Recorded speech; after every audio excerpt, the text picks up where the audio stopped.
Motorists have been steadily paying more for gas in the last few months. As of June 2, PetroJam says a litre of 87 and 90 gasoline will sell for $4.50 more to reach the highest ex-refinery price since 2004.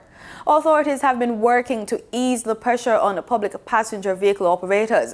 Transport Authority is reporting that by month's end, public passenger vehicle operators and owners will be one step closer to accessing their gas relief funds. The authority has released a statement saying it is in the final stages of discussions with the Finance Ministry regarding the allocation of the gas relief funds to the public land transportation sector. The authority says it is now trying to develop an effective and transparent system for PPV operators to apply for and access the gas grants. During the budget debate in March, Finance Minister Dr. Nigel Clark announced the provision of $25,000 in gas relief grants for PPV operators to cushion the increasing cost of fuel.